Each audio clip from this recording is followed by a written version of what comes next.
Is the future of the Republican Party in Georgia already decided, or is there still room for an old-school conservative? Brad Raffensperger, the man who stood up to Donald Trump over the 2020 election, is now fighting for his political survival, not against Democrats, but against the very party he represents. Before we dive into this high-stakes battle for the heart of the Georgia GOP, if you want to stay on top of everything happening in U.S. politics, hit that subscribe button right now and leave a like. It really helps this channel grow and allows us to bring you more in-depth analysis. The context is this: Brad Raffensperger, Georgia's Secretary of State, is running for governor. He rose to national prominence by refusing to buckle under President Trump's pressure to find votes and overturn the 2020 election results. It was a moment that made him a hero to some and a pariah to others within the Republican Party. Now, as he seeks higher office, Raffensperger is navigating a treacherous landscape. The Georgia GOP has increasingly embraced the populist, MAGA-aligned right, moving away from its traditional small government roots. Raffensperger, rather than leaning into the anti-Trump fervor that boosted him before, is trying to carve out a different path. He's running an old-school campaign, focusing on business acumen and bread-and-butter issues like property taxes, emphasizing his identity as a Christian conservative businessman.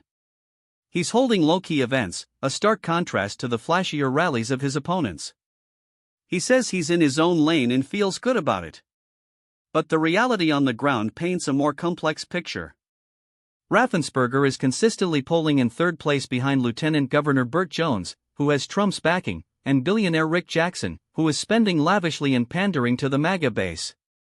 Republican strategists in the state are widely skeptical of Raffensperger's chances. They argue that the party, as it stands today, belongs to Trump, and trying to be anti-Trump in a Republican primary is a losing proposition. Casey Cagle, a former lieutenant governor, notes that the base has moved significantly to the right, leaving the Chamber of Commerce mindset behind. The entry of Rick Jackson into the race with massive spending has further complicated matters, pushing Raffensperger further down in the polls. Even if Raffensperger were to make it to a runoff, his chances of winning the nomination are considered slim, as runoffs typically draw out the most conservative voters, favoring candidates who are more aligned with the MAGA ideology. This isn't the first time Raffensperger has battled his own party. A faction of the Georgia GOP tried to bar him from seeking office again.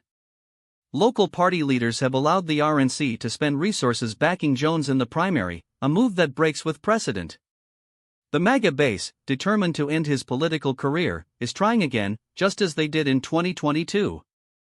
Attorney General Chris Carr, who also defied Trump-backed challengers in 2022, is polling even lower than Raffensperger. Gabriel Sterling, a former top Raffensperger aide, is also facing a tough primary. The 2020 election continues to be a critical litmus test. Despite recounts and litigation confirming Joe Biden's victory, many voters and candidates still question the results, seeing it as a loyalty test to Trump. This further isolates Raffensperger from the increasingly conservative base.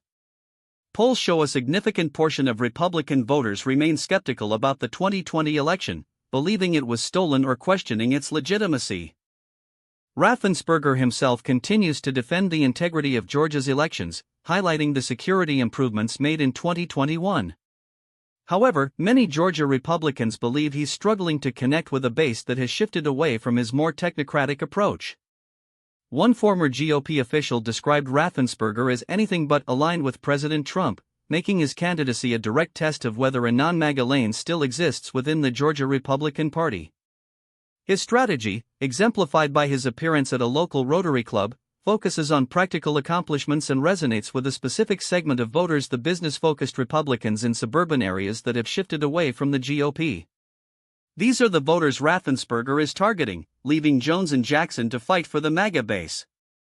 This quiet, civic-minded approach was successful for him in 2022, when he overcame a Trump-backed challenger. But this time is different. Trump's influence is stronger, and Raffensperger is facing two MAGA candidates who are both outspending him significantly. If Raffensperger loses, it would be another blow to the old-school GOP struggle against the MAGA takeover. But his persistence, according to allies like Gabriel Sterling, is a testament to his belief that his vision for the Republican Party still has a place. He chose to fight in the political arena rather than retreat to a more comfortable platform. So, what do you think about Brad Raffensperger's gamble? Can he survive the MAGA wave in Georgia, or is this the end of an era for the Republican Party? Drop your opinion in the comments below. I read every single one. The battle for Georgia's Republican future is far from over, and Raffensperger's campaign is a critical indicator of where the party is headed. Cover: Georgia GOP Crossroads. Title: Raffensperger's GOP Gamble, MAGA'S Gauntlet. Description: Georgia Republicans are at a breaking point. The future of the Republican Party in Georgia hangs precariously in the balance as one man, Brad Raffensperger, stands directly in the path of the MAGA movement's relentless march. He defied a president, but now faces an even tougher battle within his own party for the soul of Georgia's GOP. Can his old-school approach survive the populist wave that has redefined the party? Raffensperger's risky strategy to avoid Trump's orbit. The deep divisions within the Georgia Republican base. Will a non-MAGA Republican path to victory still exist? What do you think Raffensperger's chances are? Subscribe for daily U.S. politics coverage. Hashtags